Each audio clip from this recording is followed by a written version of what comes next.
consommer avec modération. Bonsoir Marion. Bonsoir David, bonsoir à tous. Quelle est précisément cette annonce? Eh bien, Donald Trump a choisi de la dégainer sur Truth Social, son propre réseau social. Voici précisément ces termes. Nous allons imposer des taxes à 200% sur tous les vins, champagnes et produits alcoolisés venant de France et d'autres pays de l'Union européenne. 200%, c'est du jamais vu. Il faut bien avoir en tête ce que ça signifie. Cela veut dire un triplement du prix des bouteilles françaises ou européennes vendues sur le sol américain. Or, il faut savoir qu'aujourd'hui, les vins et champagnes sont exonérés de taxes, quelques centimes seulement par bouteille, depuis que Joe Biden avait suspendu toutes les formes de tarifs douaniers. Pourquoi cette annonce et pourquoi aujourd'hui? Eh bien, c'est en sorte la réplique de la réplique. Acte 1, hier, l'administration Trump annonce des surtaxes américaines de 25%, entrées en vigueur le jour même sur l'acier et l'aluminium. Acte 2, dans les heures suivantes, Ursula von der Leyen annonce des droits de douane sur toute une série de produits américains, y compris le bourbon.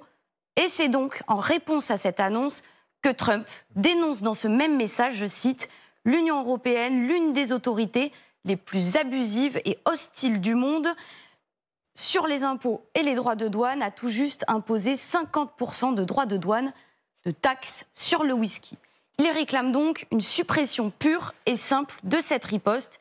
Et il ajoute « Ce sera une excellente nouvelle pour les entreprises du secteur du vin et du champagne aux États-Unis. » Est-ce que les États-Unis sont un gros marché, en particulier pour les vins français, les alcools français et les champagnes? Oui David, c'est même le premier marché à l'exportation devant l'Italie et l'Espagne. Les ventes françaises atteignent 3,8 milliards d'euros. Elles ont progressé de 5% l'année dernière. En volume, cela représente 17 millions de caisses. En tête, le Bourgogne, le Bordeaux, les Chablis sont en très bonne position. On peut aussi ajouter le cognac qui a conquis le cœur des Américains. Écoutez cette propriétaire d'un château prestigieux dans le Bordelais. Les Américains savent ce qui est bon. Ils achètent surtout les premiers vins là-bas, donc le plus cher. On a de grands amateurs de blanc. Le blanc part tout de suite parce que c'est aussi un petit peu le marketing, la rareté et l'excellence d'un blanc qui ne donne pas mal à la tête puisqu'on est 100% organique, comme ils disent, en agriculture bio. 200% donc de taxes, cette annonce suscite la stupéfaction et la consternation en France. Oui David, ainsi la Fédération des exportateurs de vin s'emporte. On en a assez d'être sacrifiés systématiquement pour des sujets sans rapport avec les nôtres et il s'adresse directement à Bruxelles pour que la Commission européenne fasse preuve de réalisme. Écoutez aussi, on vient de l'entendre, Florence Catiard. C'est monstrueux, j'espère que c'est l'art du deal. Il faut frapper très fort, très violemment, et que si ensuite on se contredit, ce n'est pas grave. Ça fait partie de l'art du deal, l'art de la négociation, comme il l'explique. Espérons qu'il s'agit de cela. Espérons aussi que l'Europe va nous défendre. Ça peut tuer la filière, hein, vraiment. Côté politique, le gouvernement français monte aussi au créneau. Donald Trump lance la surenchère dans la guerre commerciale qu'il a choisi de déclencher.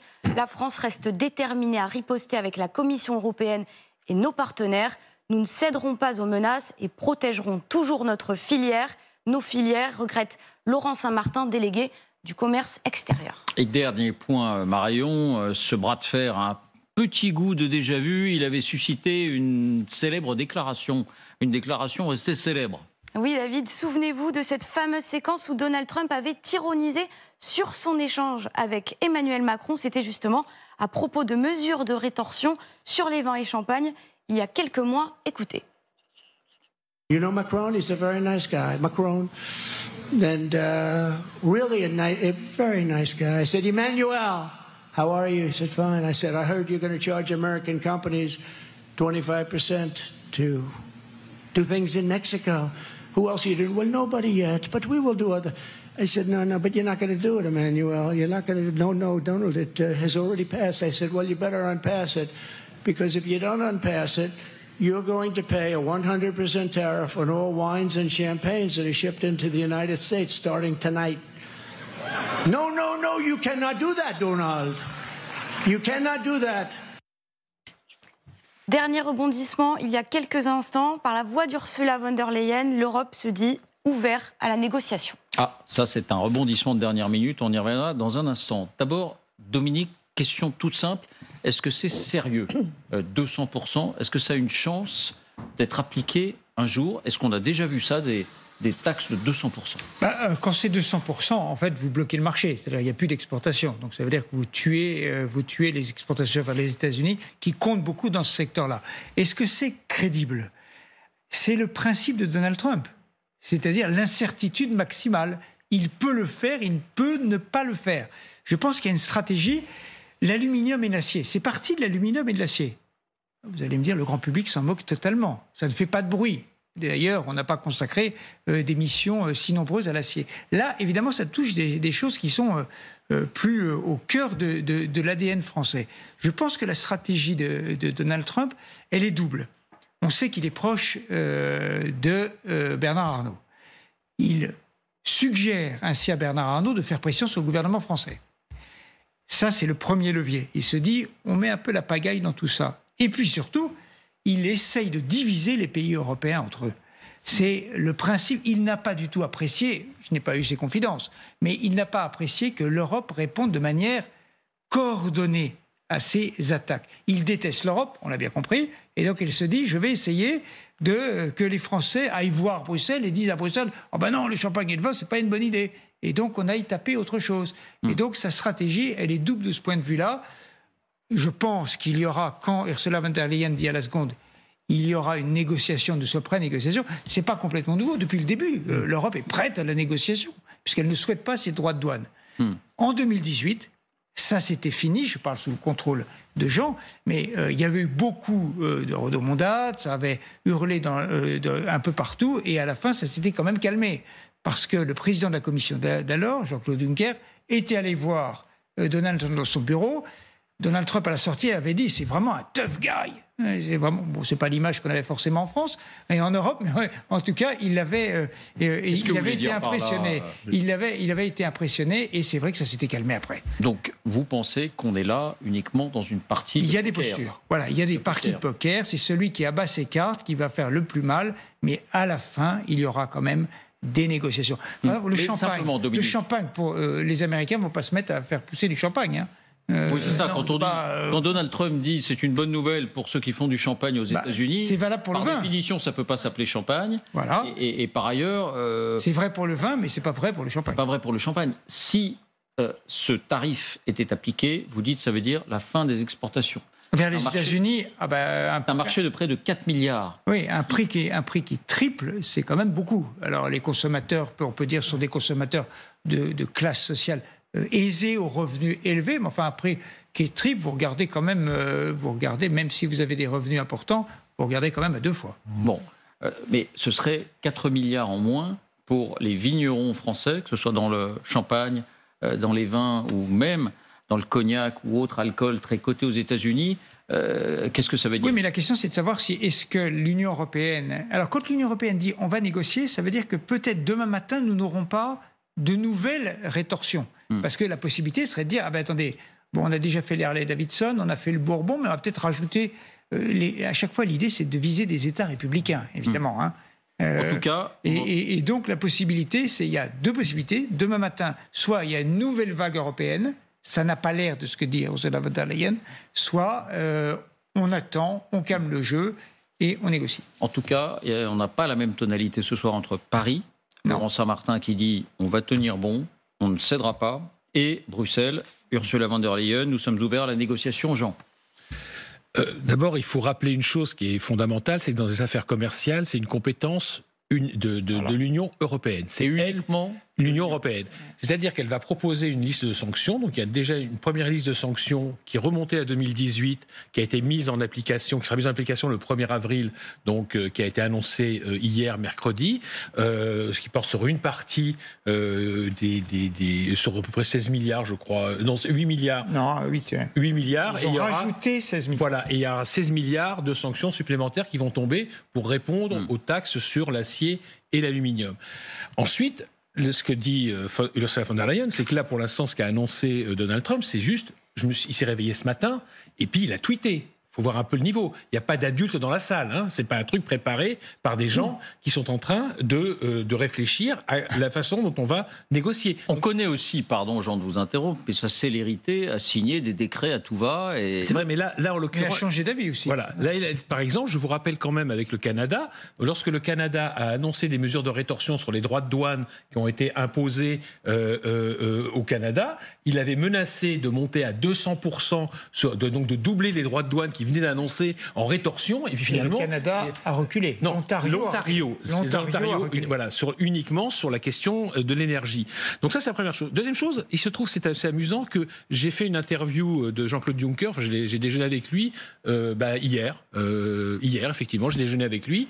Et il faut rappeler, pardonnez-moi, Jean-Claude Juncker, il a été président de la Commission, c'est-à-dire le poste qu'occupe aujourd'hui Ursula von der Leyen. Et donc lui, il a négocié avec Donald Trump en 2018, lorsque Donald Trump avait déjà imposé des sanctions. Et donc je lui ai demandé de me raconter Donald Trump, comment ça se passait de négocier avec lui.